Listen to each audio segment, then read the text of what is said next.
Good morning.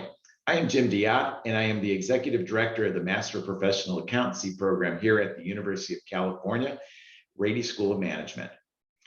I welcome you to our third Master of Professional Accountancy Capstone Conference today. This year, we continue our focus on creating value immediately for firms and clients through engagement and the sharing of research insights.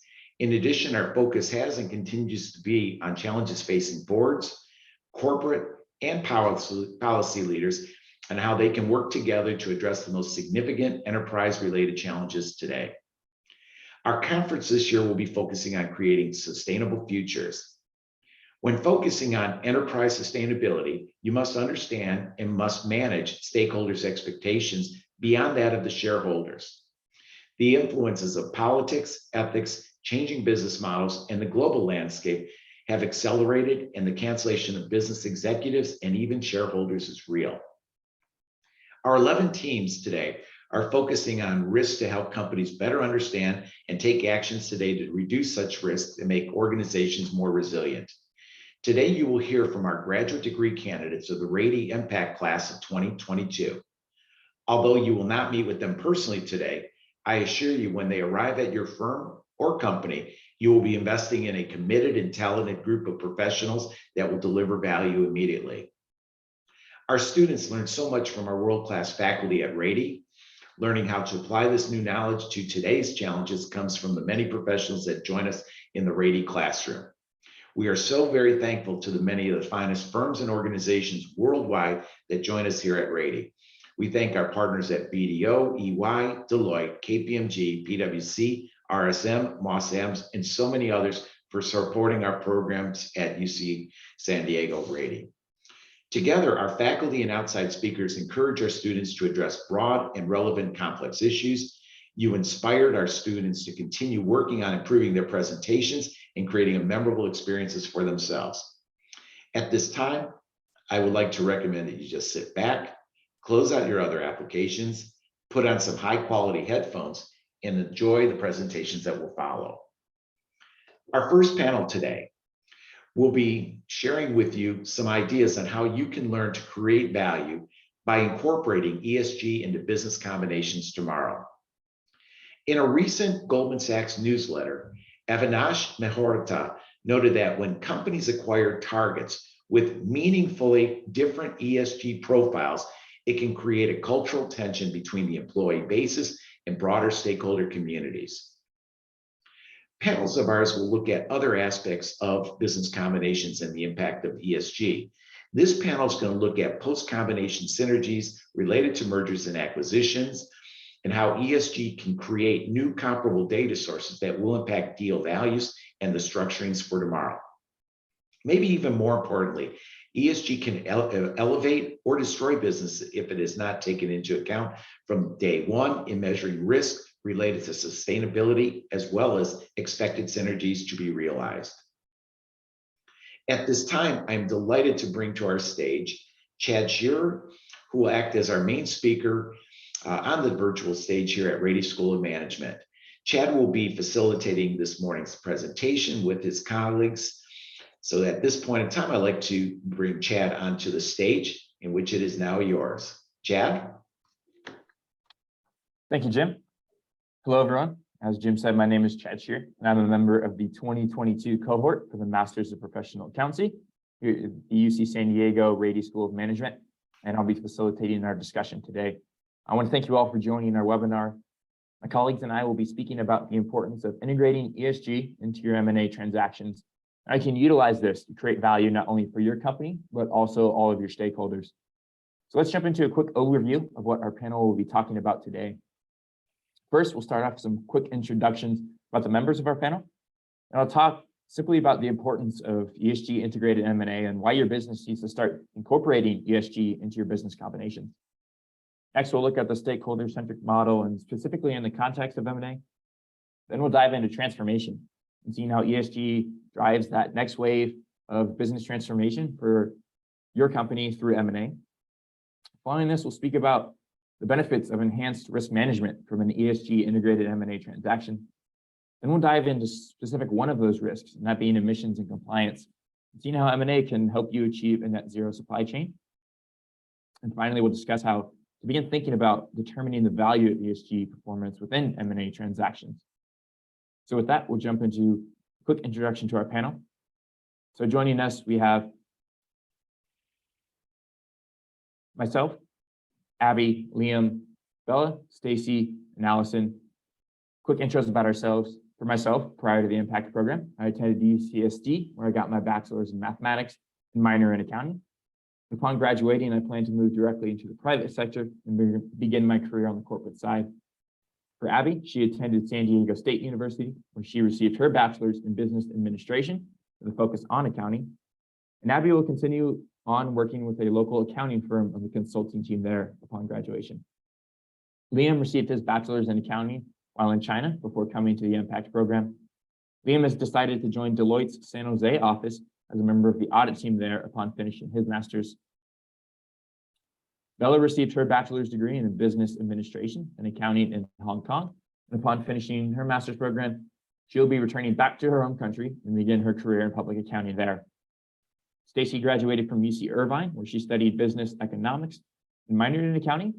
Stacy will also be joining the San Jose Deloitte office as a member of the audit team to begin her career. And last, we have Allison, who prior to the MPAC program, graduated from the University of Nottingham, where she studied finance, accounting, and business management. And Allison will also be moving to the Bay Area to start her career with Deloitte in the San Francisco office as a member of the audit team there. So that concludes who will be on our panel today. And so back to our topic at hand. Before we dive into deep topics in our panel discussion, I first want to go over the reasons of why it is so important to begin even integrating ESG into your business combinations, and the real reason our team chose to explore this complex and evolving issue. Firstly, you have the ability to build your brand. ESG is the future and the direction the world is moving. So being able to integrate ESG into your M&A for your company has the potential to get ahead of your competitors, to build your brand and your reputation as a sustainable company. You have the ability to rapidly transform your business. There are many different needs of companies, and it requires being able to transform. M&A has already proven to help transform your businesses faster and more effectively than other means. But integrating ESG into that M&A will transform your business in ways that will create a sustainable company and one that will meet the needs of tomorrow. Finally, you have the ability to create long-term value for all of your stakeholders. There's been a big shift in the business world to the need to include all of your stakeholders. And ESG and M&A have the means to create that long-term value for those stakeholders more than just your shareholders. And it's for these reasons our team has decided to tackle this complex issue, why it is so important for you to start doing this now for your company. And with that, we'll jump into our panel, where I'll pass it off to Abby, who's going to be discussing the stakeholder-centric model, specifically in the context of M&A, and how it has the ability to create lasting value for your company. Thank you, Chad.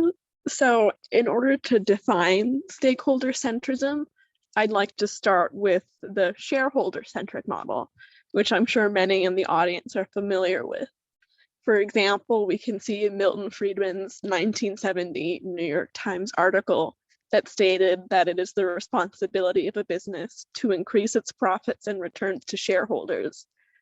But since then, investors' perception of the purpose of business has changed, pivoting towards stakeholder centrism. Under the stakeholder centrism governance model, management considers the well-being of all its stakeholders when making decisions. The movement towards a stakeholder-centric model has been a key factor driving the integration of ESG considerations in M&A decision-making. It can play a role in each step of the M&A process, from target selection to post-merger integration. Sustainability and long-term value creation is now being brought to the forefront, not just by investors, but by a broader range of stakeholders, including employees, consumers, and governments. And this is having a significant impact on how corporations are viewing ESG matters. Under the stakeholder-centric model, the stakeholders that are considered in decision-making extend beyond just investors, but now to all who affect or can be affected by business decisions. It is important that a business identify all the relevant stakeholders, and this is of paramount importance in the context of an M&A transaction and should be considered part of the due diligence process in particular. Business decisions can have far-reaching effects on a wide group of stakeholders, from customers and employees to the supply chain and the surrounding community. Now I'm going to move on to my next slide, where I'm going to talk a little bit about creating value through this stakeholder-centric model. So in December 2020, the Financial Times conducted a survey, and they found that 83% of business leaders said that ESG factors will be increasingly critical to M&A decision-making in the next 12 to 24 months. ESG is now a big concern globally for acquirers, bringing ESG to the forefront. So ESG and stakeholder centrism, it can lead to long-term sustainable value for an organization. And the stakeholder-centric model can create value by increasing employee productivity, optimizing investment and capital expenditures, and by minimizing regulatory and legal risk. And my colleagues will go into more detail on value creation through stakeholder centrism later in this panel. The urgency of ESG demands is driving companies towards transformation. Businesses need to acknowledge the importance of ESG and reshape their strategy. M&A can be utilized as a catalyst for rapid and lasting change in governance models. Throughout the strategy development process in M&A, companies should include relevant stakeholders such as customers, investors, employees, and suppliers. Great value can be during the post-merger integration period specifically, where stakeholder centrism can be applied through the transaction rollout and through stakeholder communication. This post-merger integration period can help to ensure that potential challenges and roadblocks are quickly addressed and mitigated. So using stakeholder centrism can help bring transformative value to an organization. Thank you. Thank you, Abby. I think what you're saying is exactly right. And ESG, by its real definition, you need to include all of the stakeholders, and ESG is truly going to be the focus of tomorrow. So integrating this stakeholder-centric model into business combinations, it opens doors for great values for companies, just as you were saying. With that, I'll be passing it off to Stacy, who's going to be looking at how ESG integrated in M&A is what can drive the next wave of transformation for your business. Thanks, Chad. The ESG transformation is obviously the next wave of corporate transformation. Like what we see in digital transformation, ESG has the potential to revamp how successful companies plan, implement, and operate. Companies must acknowledge this rapid change by reshaping their strategy and incorporating M&A as a cornerstone for improvements. As shown in the graph, assets under management in ESG funds have crossed the 1 trillion threshold in 2020. Approximately 1/4 of assets under management are now ESG investments, with climate change, human rights, and labor standards being given particular priority by investors. So why incorporating ESG into the M&A process helps companies to meet their ESG imperatives? The two values we will talk about that ESG can bring are positive stakeholder engagement and better financial performance. So the first value is positive stakeholder engagement. Stakeholders are requiring greater transparency and accountability from companies on ESG factors. The surveys have shown that the majority of younger generations nowadays agree that the main purpose of business should be to improve society.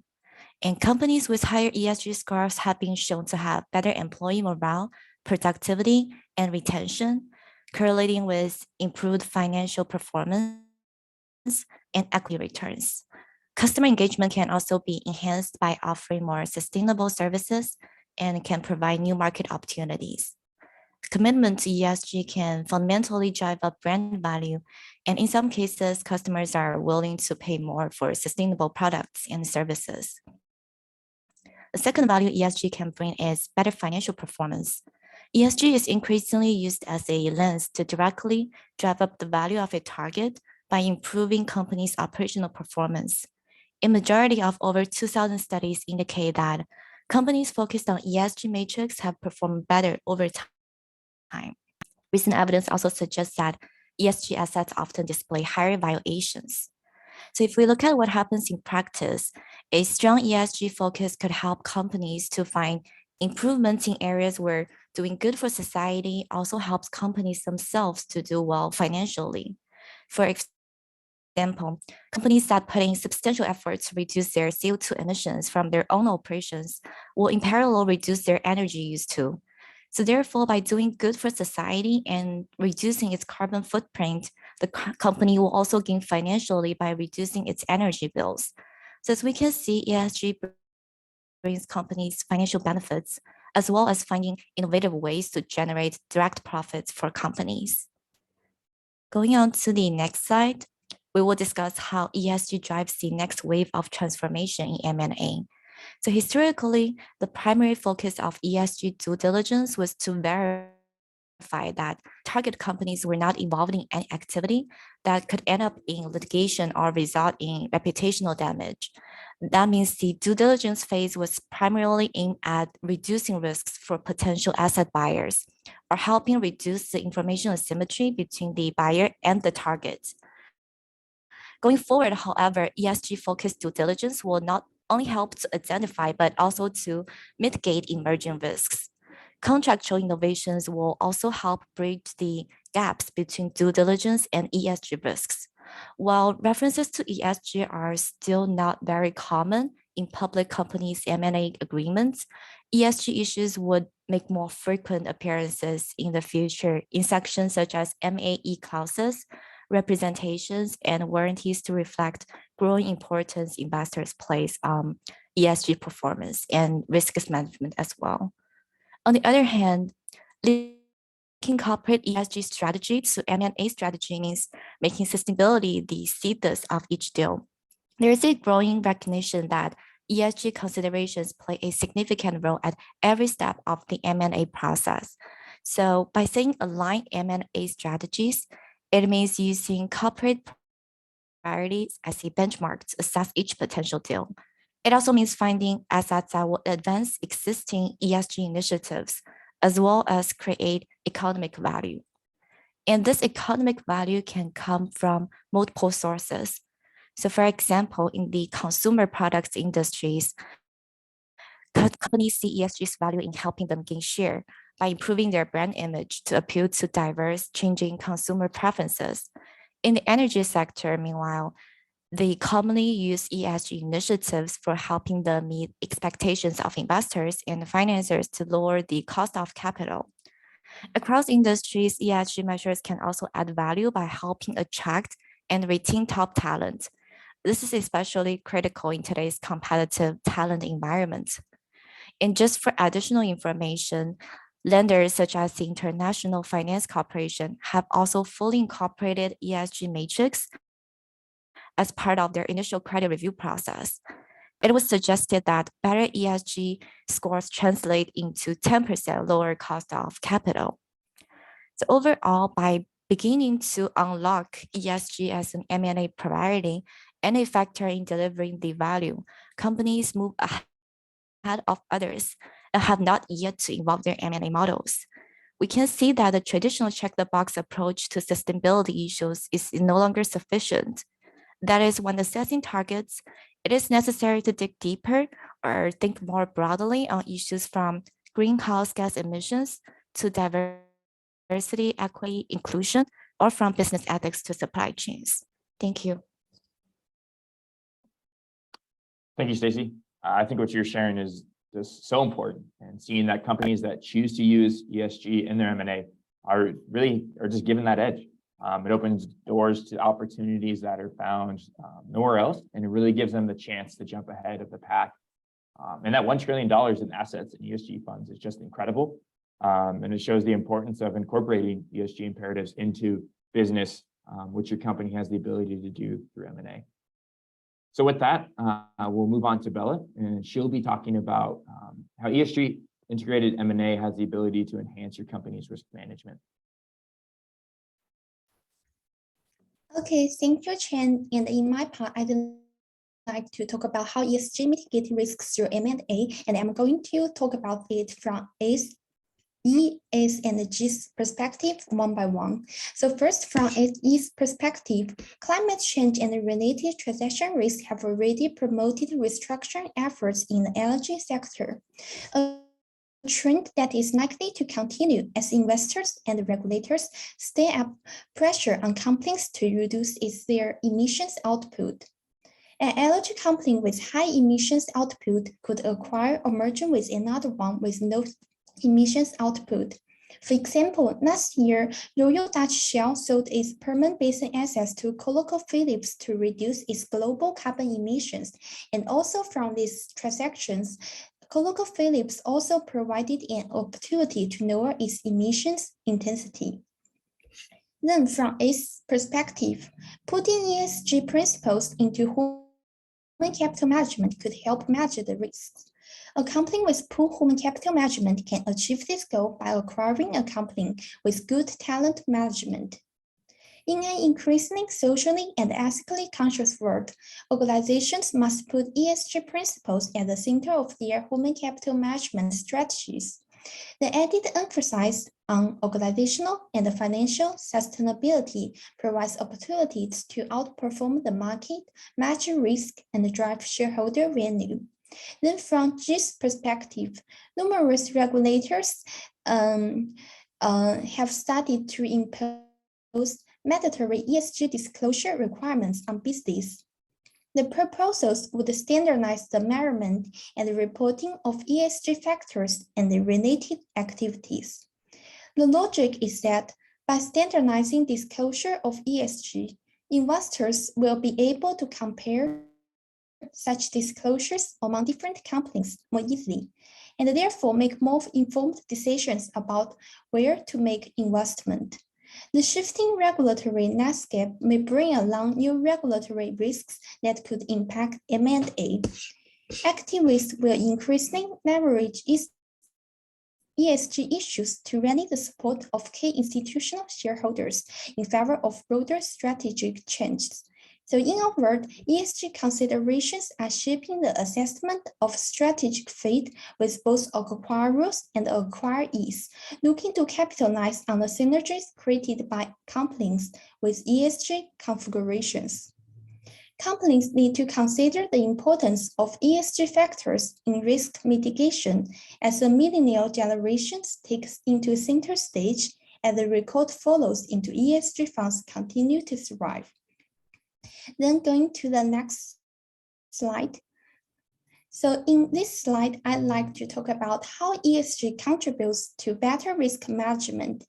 A business cannot manage its ESG risks nor reap the benefits of managing its ESG risks well unless it understands what those risks are. So that means understanding ESG risk is an essential part of modern enterprise risk management. Companies should identify and assess ESG risks and then seek to mitigate those risks as much as possible. There are a wealth of business benefits to placing greater focus on ESG risk management and building it into the wider risk framework. The top advantage including in these 5 ways. So the first one is it can impact due diligence within the enterprise. A recent survey of senior management suggests they are willing to pay premiums for companies with positive ESG records. The rise of ESG premium will directly impact due diligence and improve internal control. In addition to assessing ESG risks such as corrupt business practice, labor law violations, and the carbon emissions, acquirers need to review relevant processes and procedures. This includes the level of board oversight, the scope and the quality of internal and external ESG reporting to identify potential ESG vulnerabilities. boards and the management also need to recognize that ESG concerns may increasingly factors into shareholder decisions to support or reject proposed transactions. Integrating ESG into reverse due diligence can help the target company make a strong case to shareholders. And the second one is that it can improve sustainability. With a clear view of ESG risks, business can better allocate their resources, combating rising operating expense, improve their employee retention, and remain compliant with regulations. So this combined can help to create greater efficiencies and cost savings in the long run, while at least providing a stronger foundation of resilience in the face of future uncertainty. Sustainability is also achieved by recognizing opportunity as those businesses who are forward-looking when it comes to ESG risks often gain the upper hand in a competitive market. Then for the third one, that is to better regulatory compliance. As stakeholder demand for organizational responsibility increases, so do ESG's regulatory compliance obligations. Incorporating ESG as an internal part of ERM strategy should make disclosing this information to appropriate authorities much more manageable. The fourth one is it can attract more investors.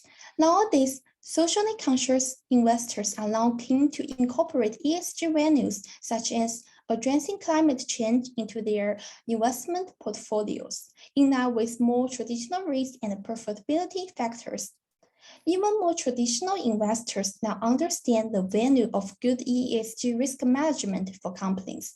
As a result, the better a company is at tracking and reporting its ESG profile, the more potential investors it will attract. And the last one is that an ESG-aware business can improve employee motivation and productivity.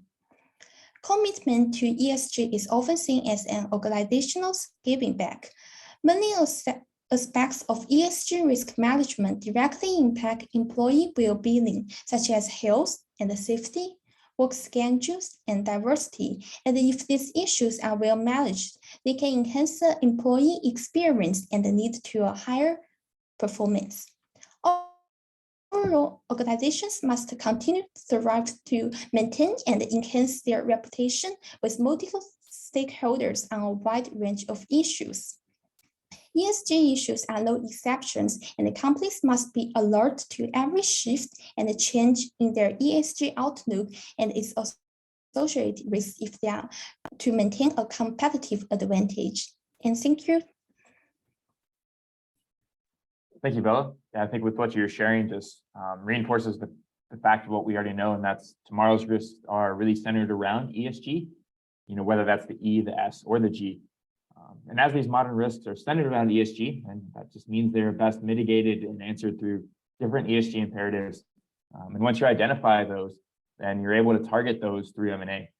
And I love the ConocoPhillips example that you included, and it's just a prime example of mitigating risk through an acquisition, and it's certainly creating value for them. With that, keeping with this focus on risk management, Allison's going to be diving into one of these specific risks, and that is being emissions and compliance, where she will discuss how you can use M&A to establish a net zero supply chain. Thank you, Chad. So before the further detailed strategies, I'd like to talk about the increasing focus on greenhouse gas emissions first. As we can see, considering environmental, social, and governance factor of supply chain management is no longer just a competitive advantage. It gradually becomes a strategy necessity and a coming regulatory requirement for business to strive in this increasing transparent economic environment. Today's business tracks the health and profitability of the organization using a whole range of vital social and environmental indicators. And that the greenhouse gas emission is one of the most revealing of all. Under current proposed rules from SEC, it requires a disclosure of information about its on-site operations and indirect emissions from purchased electricity or other forms of energy, which is the company's Scope 1 and Scope 2 emissions. In addition to that, A company would be required to disclose emissions from upstream and downstream activities in its value chains. So that's what we are going to focus on today, Scope 3 emissions. From the stakeholder-centric model my team member discussed before, companies need to consider the key stakeholders that will be affected by its requirements and take actions toward risk associated with this. Upstream carbon emissions represent the supplier's operations, including purchasing goods and service, transportation, as well as business travel associated with these activities. It includes almost all operations from buying raw materials to the product and service purchasing from suppliers. For the downstream, it represents activities after the products and services have been acquired by the customers, which include processing of sold goods from trace to the end users and distribution during this process. Of all these categories, purchased goods and services tend to have the largest emission impact. Unfortunately, at this stage, only 19% of companies in the manufacturing industry and 22% in the service industry disclose their Scope 3. However, for many sectors, Scope 3 accounts for more than 70% of its greenhouse gas emissions, way above Scope 1 and 2. Failure to report on Scope 3 make it difficult for companies to create an accurate picture of companies' emission profile and vulnerability to climate change risk. It also put their overall ESG strategy at risk when a company is not able to manage supply chain successfully. And it will also fundamentally affect their possibility for future further emission reductions.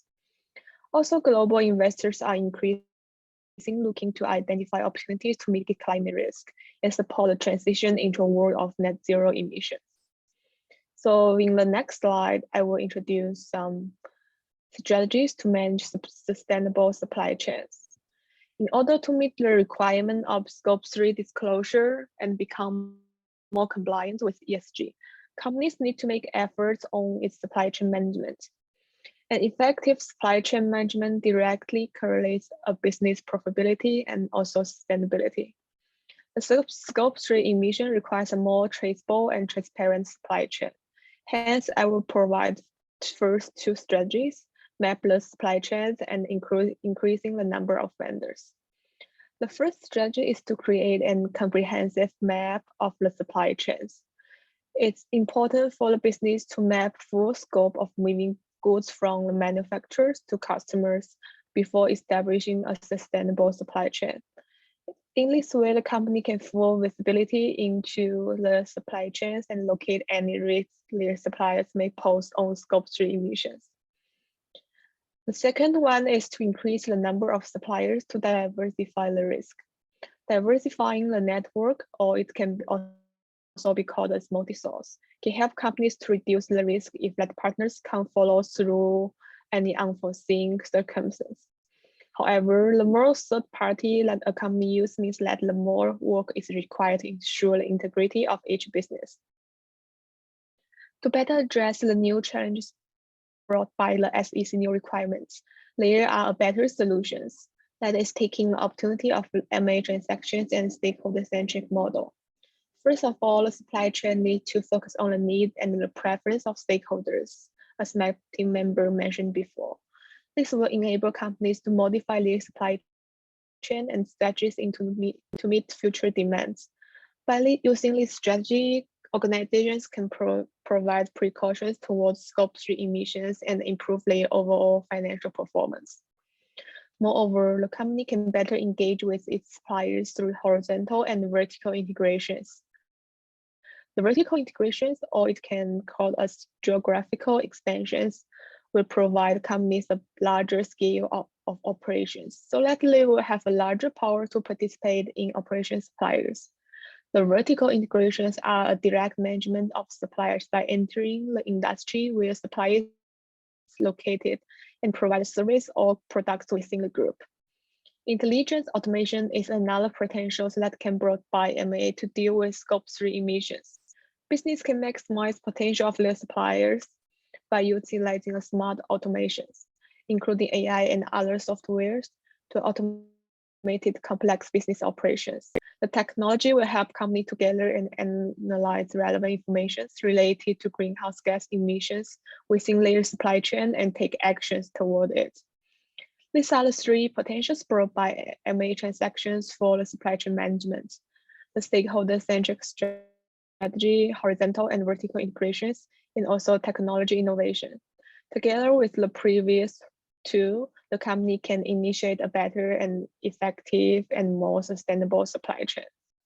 So reporting on the scope 3 is a clear point of differentiation and also an indicator of an organization's commitment to sustainability.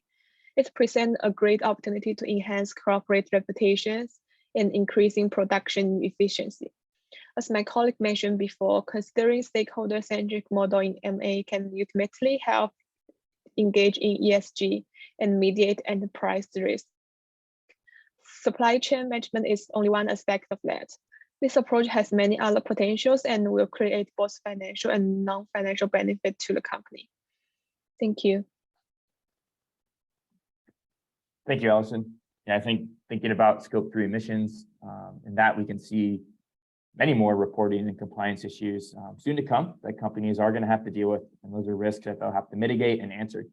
And I like how you shared using M&A as a solution to these compliance issues. It allows for that broader reach both horizontally and vertically. There's many other advantages that make it much better than other methods to help mitigate and answer these risks. So thank you, Allison. And with that, lastly, Liam will begin to just start this complex discussion around how we can even begin to think about valuing ESG imperatives in the context of a business combination. All right, thanks, Chad.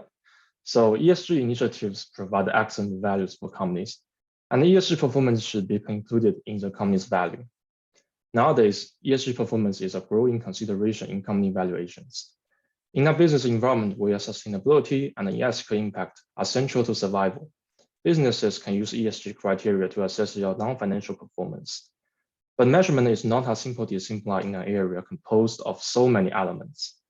This leads us to the challenges with and flaws in the current measurement processes. While the concept of an ESG profile is valued and broadly understood by many organizations, the ability to link it to tangible outcomes is often lacking, thereby undermining its full potential. This is mainly due to inconsistencies in measuring it and the lack of a single recognized methodology. For challengers, perhaps the biggest hurdle is the breadth of issues packed into the ESG acronym, covering every social, governmental, and environmental action, intention, and the impact of an organization. ESG offers a near infinite checklist, as yet a single definition is lacking. Even for a sole organization within the individual sector, totaling every ESG liability becomes exceptionally complex. And the size of the field simultaneously opens companies up to backdoor risk if they fail to consider all relevant ESG elements. Then, the need for weighting systems adds another layer of complexity. Different stakeholders have very different priorities within the overall ESG package. Shareholders will be looking for companies with profitable longevity. Consumers for a clean conscience when they use products and services. Employees for a company that aligns with their goals and values. This might variously mean adherence to carbon emissions limits to avoid hefty fines, a transparent promotion scheme on a reduction in plastic packaging. Next, the opacity of many scoring systems makes any weighting hard to ascertain and leaves them open to accusations of arbitrary rankings. This is exacerbated by the lack of industry standards, making different methods impossible to compare fairly. In addition, the data being used to evaluate adherence to ESG goals is inconsistent and open to dispute. Relying on self-disclosure by companies means understanding what they are willing to report or not. Where there is a legal requirement for disclosure, data is easier to compare but still prone to inconsistencies and limited in scope. Meanwhile, timing is another issue. Without real-time reporting being factored in and consequent adjustment of rankings, a company could continue to score highly after suffering an ESG crisis. The lack of traceability of source material in the current systems throws further doubt on their integrity. So, added to all of this is the lack of standard measurement across various industries. Different sectors are prone to additional ESG risks and opportunities. and any measurement system needs to take this into account. Therefore, what is needed is an objective, reliable scoring system that can accurately and consistently assess how different stakeholders perceive our company's ESG credentials and helpfully represent those credentials. Now let's turn to the next slide. Hence, what could be helpful approaches? Firstly, instead of the multi-stakeholder focus of current ESG ratings and disclosures, perhaps it makes sense to create narrower versions of ESG that focus on specific clients. Consider the demand for information by investors for very relevant details on firms. This demand is supported in several aspects, including mandated public reporting and security laws. Current ESG reporting embeds in material information from an investor standpoint, but it is still important to other stakeholders. A better idea would be to tailor ESG reporting to financially material sustainability information. Alternative measurement structures could then be designed to meet the needs of other stakeholders.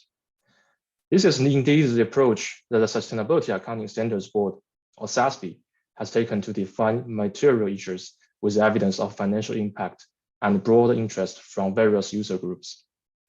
The SASB materiality criteria can create tailored sustainability measures or be overlaid on existing ESG rating reports to separate financial material and immaterial measures.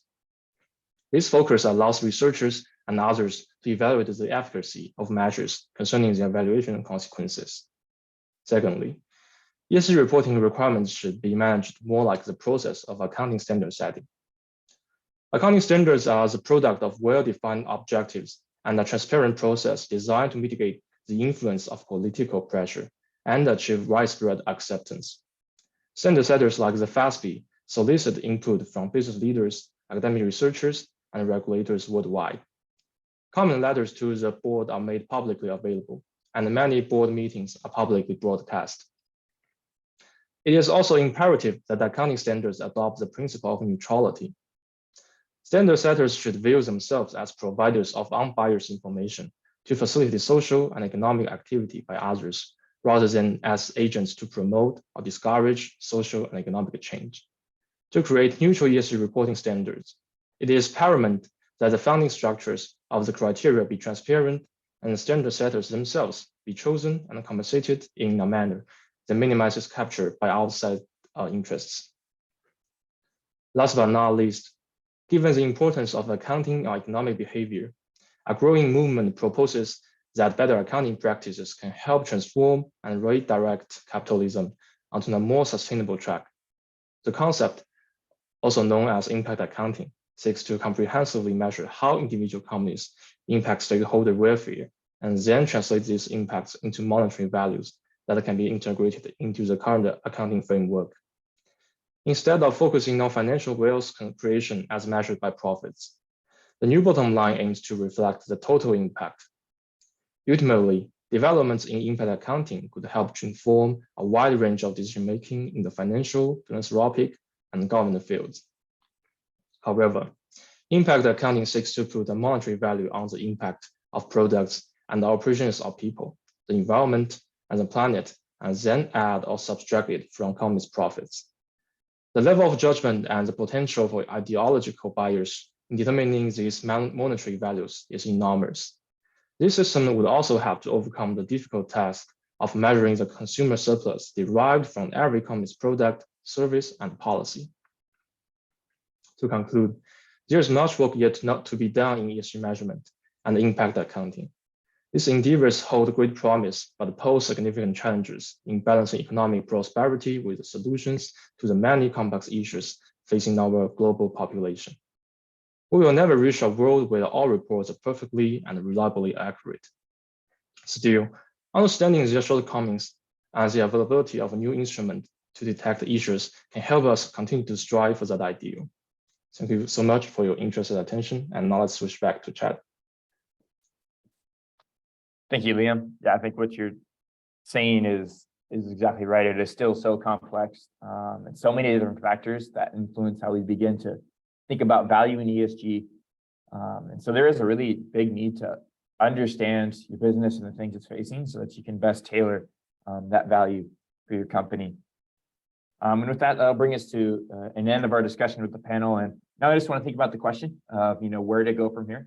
What direction can you begin to move in? And just as our panel spoke, I think it really comes down to identifying the stakeholders for your company, identifying the different risks for your company. And there you can really understand your company's needs for transformation. Many of these things are going to be centered around ESG imperatives. And you have the chance to use M&A to help achieve these goals fast, effective, and valuable for your company. Then it comes down to actually going and finding those targets for acquisitions and the company's needs that satisfy the transformation needs that your business has. And for there is awaiting long-term value for your company as you begin to integrate ESG into your M&A transactions. And with that, I want to thank you all again for joining us today. Also want to thank each of my colleagues and for your hard work in this whole process. It's been a joy to get to work with each of you, and I wish you all the best in your future careers as we end our master's program together. And with that, thank you, and back to you, Jim. Hey, Chad, first I want to thank you, Bella, Abby, Liam, Stacy, and Yue. What an outstanding presentation this morning.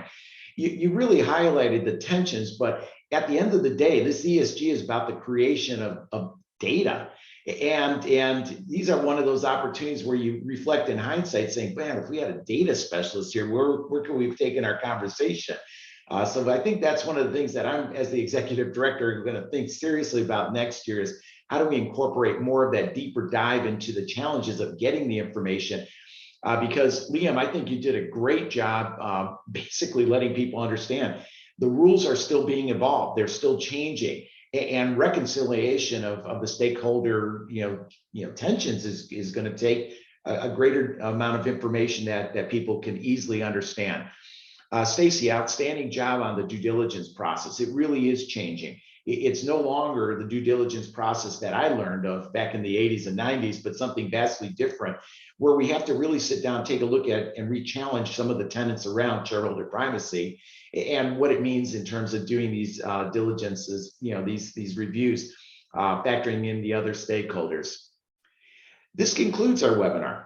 And I want to thank those that joined us in the audience today. I see some names I clearly recognize from across the Rady campus, along with some dear friends that are alumni of our program. And it's just an absolute delight that you were able to join us this morning. We will be posting this webinar for on-demand replay. It will be part of the Rady YouTube channel in probably in the next couple of days, it'll be uploaded. If you're interested in getting any of the materials that were shared today, feel free to reach out to myself or any of the members of our team here at Rady. We'll work with this team of getting you the materials that they shared with you today virtually. On behalf of our students, our faculty, and all the people at the Rady School of Management, we thank you for joining us here today and look forward to seeing you again next year. Thank you very much, or in another hour or so. Again, thank you for being part of our community. Bye now.